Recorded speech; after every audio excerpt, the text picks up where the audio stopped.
Welcome to Gray Maybe, a limited series podcast and social experiment based on the topic of abortion. My name is Jillian Schmitz. I'm a professional dancer, actor, teacher, author, artist, and cat lover.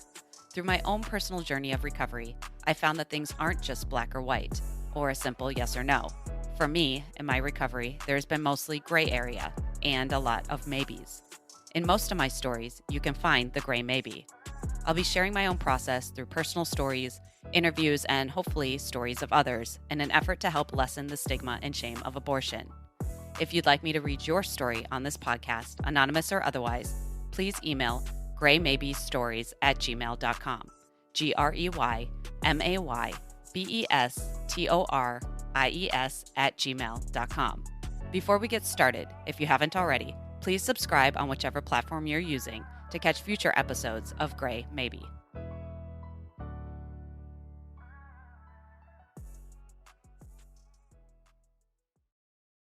A note before we start.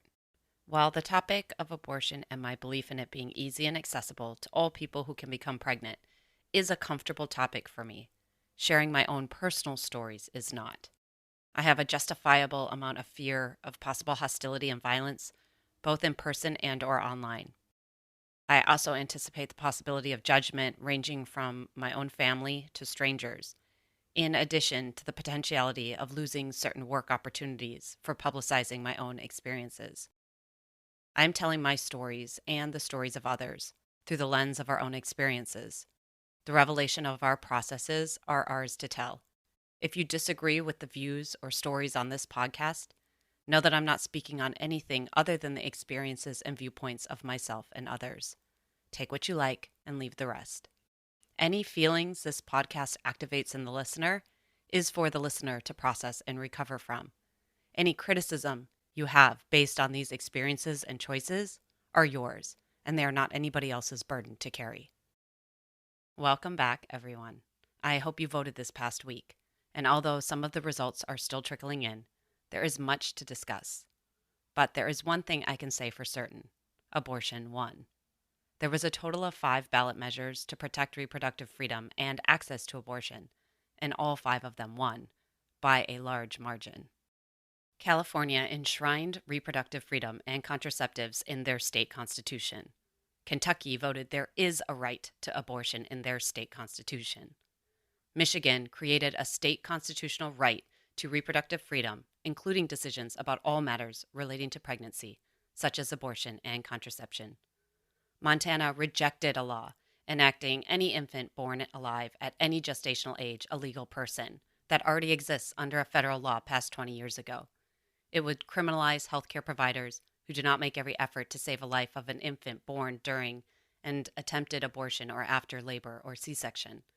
This was concerning to doctors, as the law would limit palliative care for infants who were born but will not survive. And Vermont voted to enshrine reproductive right to autonomy in their state constitution.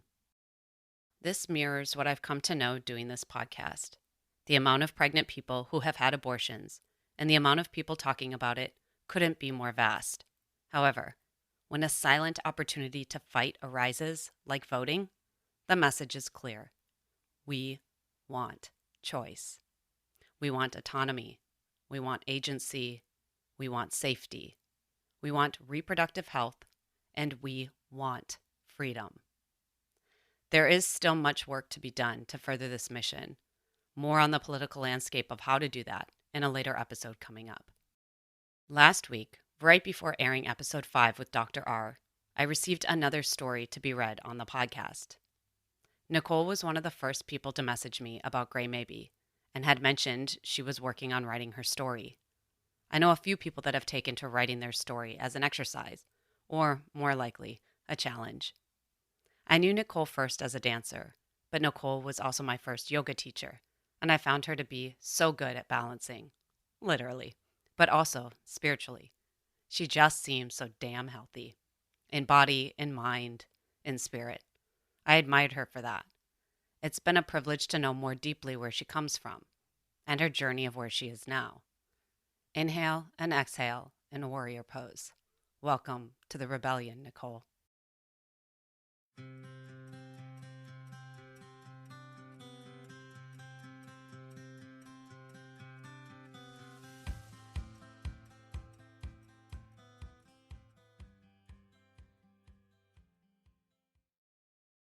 My Abortion Story, written by Nicole Riviere.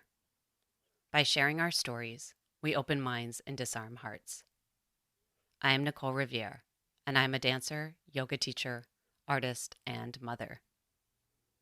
I had been go-go dancing nights at a club in Hollywood. On this particular night in December 2003, I met him, Keegan, a musician. He was skinny, angular sharp features, messy hair, tattoos. I guess you could say that was my type then.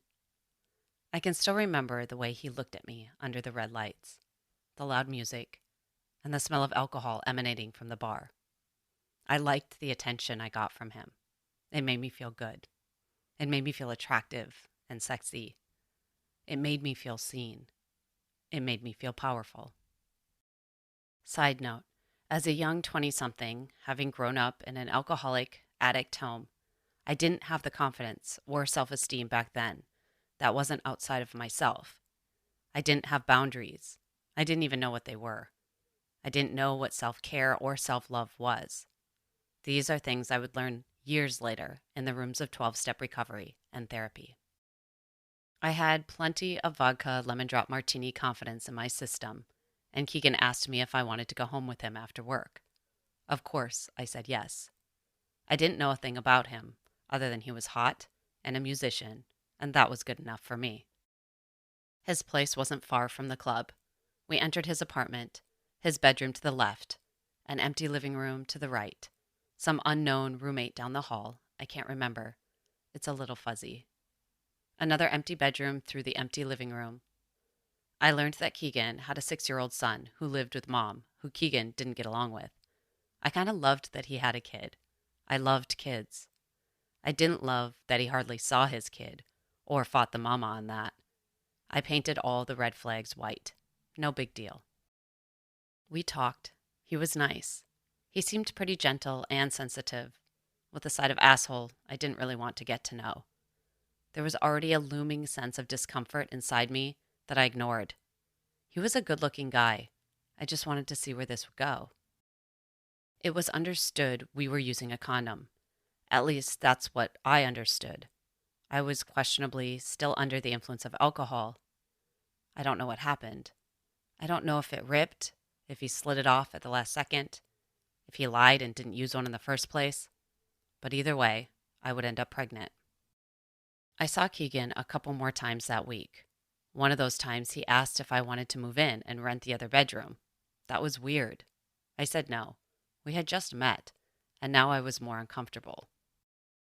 I was getting ready to go home for Christmas and lacking the funds for an airplane ticket. He gave me the money to buy a ticket. I promised to pay it back. I knew inside that I didn't want to pursue the relationship any further, but I didn't want to tell him that. I just wanted to get out of there and pretend it never happened. And I didn't even know I was pregnant yet. A couple weeks later, I was home for Christmas and ghosting Keegan. I knew eventually I'd have to tell him, I'm just not that into you. But I was hoping he'd get the message on his own. I was in the bathroom brushing my teeth, and a huge wave of nausea came over me, followed by extreme hot and cold flashes. Fever? Chills? It was Christmas time, and I thought maybe I was getting the flu. Although I'd never felt the sensations quite like this. It was different. I went to bed hoping to feel better in the morning, and I did. I told my mom what had happened the night prior, and without pause, she said, "Are you pregnant?" "No," I said firmly. "No way. No way, no how. I always use protection. There's no way." "Nope." Back in LA, shortly after the new year, I was still hearing my mom's voice. "Are you pregnant?" I can't remember exactly, but I must have missed my period by a few days, because that question was embedded in my mind enough to run to pick up a couple of pregnancy tests before I went to work that night at the club.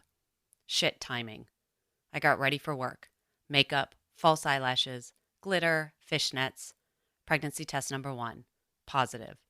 No fucking way. Pregnancy test number 2. Positive. Shock. I'm hijacked. I don't want this. Ticking time bomb. I knew what I was going to do. There was no way I was going to have it. I went to work. I had my lemon drop martini or 2 or 3. and worked my shift and forgot for at least a little bit that I was pregnant. I knew I'd have to deal with it in the morning. I didn't want to have an abortion, but I didn't want to have a baby either. I wasn't ready to be a parent.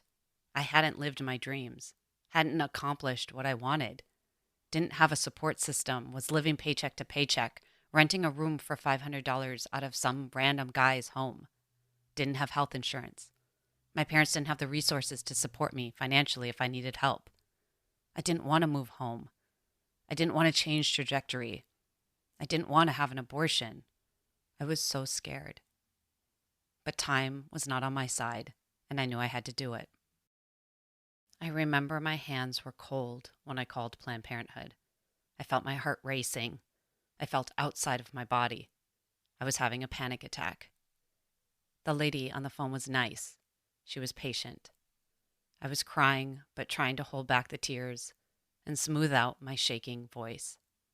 She asked for specific dates, then gave me an appointment that was a few days away. It seemed forever away.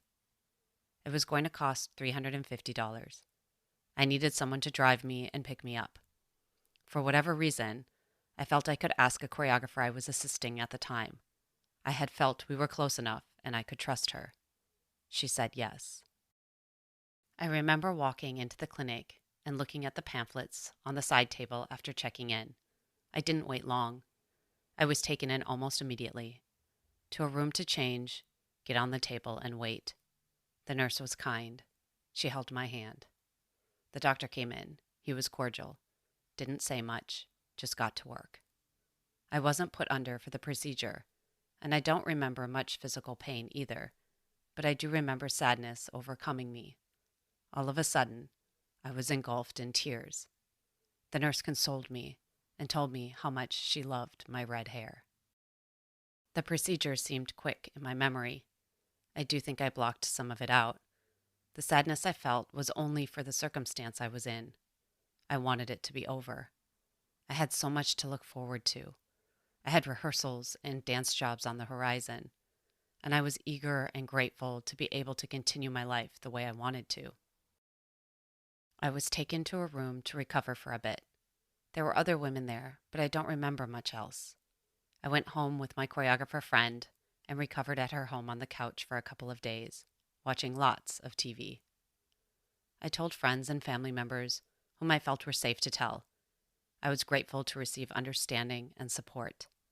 If anyone I told had adverse feelings, they didn't let me know. I felt really good about my decision, as it was the right decision for me. Oh, and did I ever tell Keegan? No, didn't feel it necessary. Today, I am a mom. I love my son more than anyone and anything. He's amazing, and I consider myself so fortunate to be his mama. I got pregnant with him at age 36 with my husband, who's also an amazing man and father to him. Sometimes I think, wow, if I carried that first pregnancy to term, I'd have an 18-year-old. Would I have met my husband on a dance job and had my son? Probably not. I can't fathom that. I'm so glad I had that abortion. Remember that side note earlier in my story about my self-esteem and not having boundaries, recovery, therapy? Thank God I didn't have a kid during that time. I can't imagine how that would have turned out for either of us. I'm grateful to be a mom today who has a spiritual practice, 12-step recovery, and therapy. I know the responsibility that comes with being a parent, and my motherhood journey has surprisingly, to me, not been an easy one. I would never, ever wish for anyone to become a mother who didn't want to be. The physical changes, hormonal changes, mental, emotional changes, postpartum depression, not to mention the loss of job opportunities and income because we, as women and mothers, still don't have easy access to affordable childcare. The strain on your partnership or marriage is real too. My marriage has seen near breaking point challenges not seen before having a child. The lack of family, community raising a kiddo in a big city. This can also make it much harder on the mama. Place, timing, how, why. It all matters when choosing to bring a child into the world.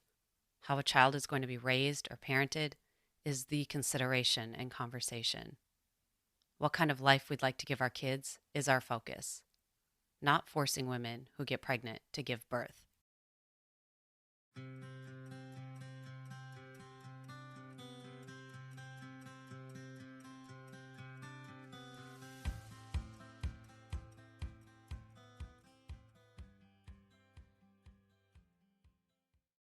I related so much to Nicole's story, specifically the side effects or traits of growing up with alcoholism and her recovery in a 12-step program and therapy.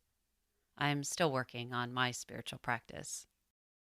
I also connected with her feelings when she learned she was pregnant and her difficult call to Planned Parenthood, as well as soldiering on as a professional dancer and the sacrifices it takes to ultimately acquire your destiny, or what some might call your dharma. I've read in Indian religion, everything you see has its own dharma. For example, the dharma of water is to flow, the dharma of fire to burn. Feeling the connection with Alexia and Nicole's stories has been really special to me. I have a sacred place in my heart for every woman who has shared her abortion story with me. Imagine the connection we could all feel if we felt safe and free enough to share our stories or receive these stories with each other. How powerful we would become. I've heard in the rooms of recovery that the opposite of addiction is connection. I believe that to be fully true. Where there is disconnect, there is disorder. And I think we can all agree the immense amount of disconnect and disorder surrounding this topic. So, in the spirit of connection, I have a challenge for you. Can you find a way to connect about abortion? Maybe it's by sending someone a private message that you know has had an abortion, or reaching out to thank someone who helped you when you had your abortion. Maybe it's choosing not to self-silence yourself and your views on abortion with difficult family members. Or maybe it's telling your own story with a safe person, or even telling it publicly. If I haven't inferred it enough, I want to say it again. You're not alone. There are more of us than you think. To quote Cecily Strong in this past week's SNL episode, we all love someone who has had an abortion. I hope you reach out to Nicole and give her as much support and love as you have all given me. I'll attach her social media handle in the show notes. If you made it this far, thank you so much for listening, and I hope you were able to find something relatable in today's episode. As I mentioned at the beginning of this podcast, this is also a social experiment to see if in telling my story and the stories of others, I can embolden listeners to share their stories. If you'd like me to read your abortion story, anonymous or otherwise, on this podcast, please email graymaybestories@gmail.com, graymaybestories@gmail.com. Thank you to everyone who helped make this Gray Maybe podcast happen. Producer and editor Roderick Barge, cover photo by Jose Perez, music licensed by Pixabay, special counsel Jada Ellingham and Roderick Barge. Special shout out to supporter Patty Olgain. If you'd like to support this podcast, please rate, share, comment, and subscribe. Until next time, bye for now.